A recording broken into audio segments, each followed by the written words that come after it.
Jumapili ya tarehe 18 Januari mwaka 2026, mashabiki wa soka kutoka Shanzu walijitokeza kwa wingi katika uwanja wa Joho Girls Utange kuanzia saa 8:30 jioni kushuhudia fainali ya Omar Bedzimba Super Cup.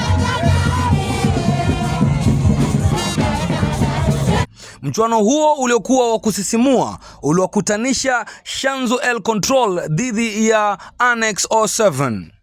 Mchezo uliotanguliwa na burudani kabambe, huku kundi maarufu la POA kutoka Shanzu likitoa utumbuizaji wa kuvutia likishirikiana na Ziki la Nazi waliowaburudisha mashabiki kwa midundo ya muziki wa Ali B.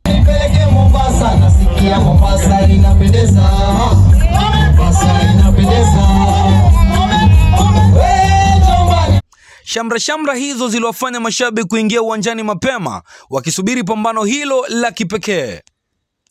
Mara baada ya kipenga cha kuanza kusikika, mchezo ulianza kwa kasi ya juu ukiwa na mbio za haraka, mikwaju wa kuvutia na ushindani mkali kutoka pande zote mbili.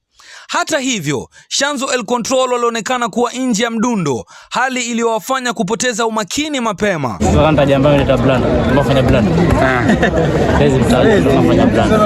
Annex 07 walitumia fursa hiyo vyema na kufunga mabao mawili ya haraka kabla ya kipindi cha kwanza kukamilika, jambo lililowaacha mashabiki wengi wakishangaa. Talent kama iko washikwe mkono, wainuliwe, wajiajiri kuliko kukaa tu maskani. Wakikaa pale watatushikia vipango, sisi ndio mama zao. Shukrani. Kombe la Omar Bedzimba Super Cup si mashindano ya soka pekee, bali pia ni jukwaa muhimu la kuibua na kukuza vipaji vya vijana wa Shanzu.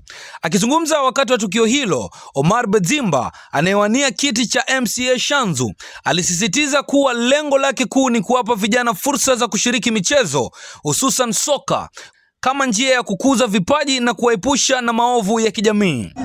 Sisi kama tutafungua akademi ya vijana wadogo mpaka tuwakuze, Mungu akipenda.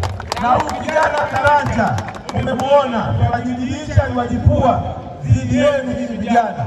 Lazima tushikane mkono, tumpe support. Na mimi nimesema Karanja, nimeona ile kitu tunafanya. Mimi nikiingia katika kiti nitahakikisha kwamba nimefungua academy na wewe ndio utakuwa principal hapo. Kupitia mashindano kama haya, vijana wanapata nafasi ya kujionyesha, kujifunza nidhamu ya michezo na kupata uzoefu muhimu unaochangia maendeleo yao ya kimichezo na kijamii. Nikiripotia Shanzu TV, jina langu ni Davis John Kahinde.